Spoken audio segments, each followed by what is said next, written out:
The pyramids of Egypt rise from the desert plateau, timeless and silent, embodying the ultimate symbols of an ancient civilization. For millennia, they have inspired awe and curiosity, standing as tombs, monuments, and stairways to the heavens for the pharaohs. Yet at their core lies one of history's greatest mysteries: how were they built?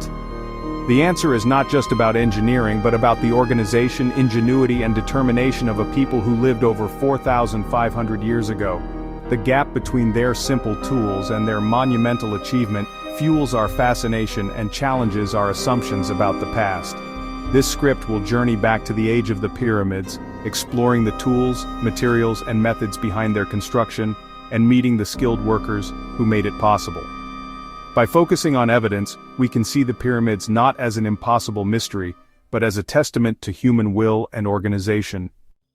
To appreciate the challenge, consider the scale of the Great Pyramid of Khufu: over 2 million blocks, most weighing as much as a car, some granite blocks up to 80 tons. When completed around 2560 BCE, it stood 481 feet tall, the tallest structure in the world for nearly 4 millennia. Its base covers 13 acres, enough for several cathedrals, and walking its perimeter is nearly a kilometer. Every block had to be quarried, shaped, transported, and precisely placed, requiring a supply chain and organization rivaling modern corporations. Teams specialized in quarrying, transport, finishing, and placement, all coordinated in a national effort that mobilized Egypt's resources. The pyramid was more than a tomb. It was a statement of divine authority and a symbol of the pharaoh's eternal power. Its scale reflects the immense political and religious might of the Fourth Dynasty. Built for eternity, it has nearly achieved that goal. The Great Pyramid's precision is as impressive as its size. Its alignment to true north is off by only a fraction of a degree, likely achieved by tracking the stars. The base is nearly perfectly level, with the corners differing by just centimeters across 230 meters. Casing stones were fitted so tightly that a knife blade can't fit between them, and when new, the pyramid gleamed in the sun. Internal passages, like the descending passage, are astonishingly straight, and ritual shafts are cut at precise angles.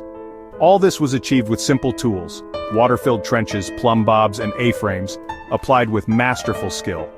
The builder's understanding of geometry and commitment to quality control is evident in every stone.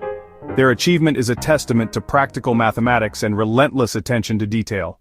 The Egyptians built their stone mountains with simple yet ingenious tools. Copper and bronze chisels shaped limestone, while hard dolerite pounders broke granite.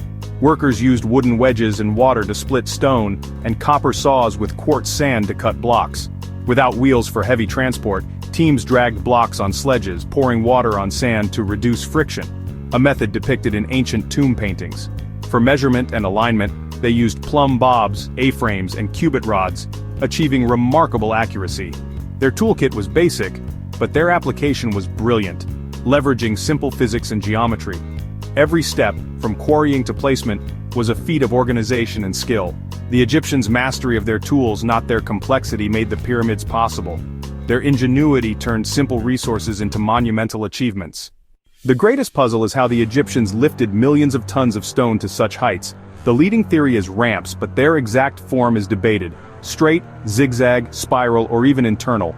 A mile-long straight ramp would have required more material than the pyramid itself, and no trace remains. Zigzag and spiral ramps solve some problems but create others, like obstructing surveyor's view or making turns difficult. Architect Jean-Pierre Houdin's internal ramp theory suggests a corkscrewing passage inside the pyramid, explaining the lack of external ramp evidence. Microgravity scans hint at possible internal structures supporting this idea. While not universally accepted, the internal ramp theory elegantly addresses many logistical challenges. While ramps dominate the discussion, other methods have been proposed. The water shaft theory imagines floating blocks up through internal chambers using Nile water, but there's no evidence and major engineering obstacles. More plausible is the use of levers, simple machines to nudge and lift blocks, especially for final placement. Workers could incrementally raise stones with wooden levers and shims, a slow but effective process. This method, combined with small ramps or scaffolds, would be ideal for the pyramid's upper levels. As the structure rose, massive ramps became impractical, so teams likely relied on levers and ingenuity. The reality was probably a mix of techniques, adapted to each stage of construction. The builders' pragmatism and problem-solving were as important as their tools. The myth of slave labor is persistent, but evidence tells a different story. The builders were skilled Egyptian workers, organized and well-fed, participating in a national project through a system called corvée, labor as a form of tax during the Nile flood. Seasonal workers rotated in from villages, while a permanent crew of craftsmen, architects, and overseers managed the project year-round.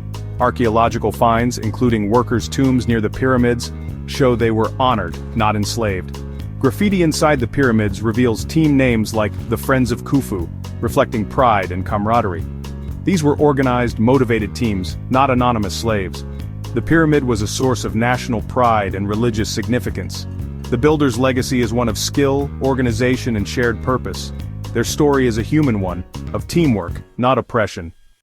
Excavations near the Sphinx uncovered the lost city of the pyramid builders, revealing a highly organized settlement. Barracks housed thousands of rotating laborers, with evidence of communal living, sleeping platforms, and shared meals. Separate, more comfortable quarters were for permanent skilled workers and overseers, complete with bakeries and administrative halls. The scale of food production was immense. Bakeries made thousands of loaves daily, and diets were rich in meat, bread, and beer. The state invested heavily in its workforce, ensuring strength and productivity. Medical care was provided. Skeletons show healed injuries, indicating workers were valued and cared for. This was a well-managed, temporary city built for a singular purpose. The builders' daily lives were structured, supported, and far better than the average farmers. Their community was a testament to the state's commitment to its greatest project. The city's remains bring the human side of pyramid construction to life. The pyramid's grandeur has inspired wild theories, aliens, lost civilizations, forgotten technologies, but none hold up to scrutiny. There's no evidence of advanced tools or extraterrestrial help. The marks on the stones match the tools we've found. The real marvel is human organization, architects, scribes, overseers, and tens of thousands of workers, coordinated in a feat of logistics. Myths about lost technology diminish the Egyptians' achievement. The evidence, graffiti, tombs, settlements, shows a story of ingenuity, perseverance, and collaboration.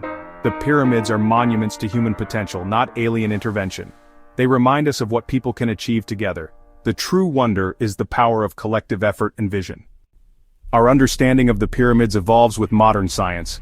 Techniques like microgravimetry and muon tomography let us peer inside without damage, revealing hidden voids and structural mysteries. The Scan Pyramids project discovered a massive unknown chamber above the Grand Gallery, showing the pyramids still hold secrets. Geochemical analysis traces stones to their quarries, reconstructing ancient supply chains. The Diary of Merer, a 4500-year-old papyrus, details the transport of limestone by canal, confirming long-held theories. Each discovery grounds our understanding in evidence, moving us beyond speculation.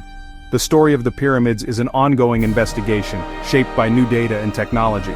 Science is unlocking secrets the stones have kept for millennia. The dialogue between ancient engineering and modern inquiry continues to reveal the genius of the builders. The pyramids are more than ancient tombs, they are enduring symbols of human ambition and unity. They connect us to a civilization that grappled with questions of life, death, and legacy. Built by thousands working together, they embody the power of shared vision and organization. Their precision and scale inspire engineers, historians, and artists alike.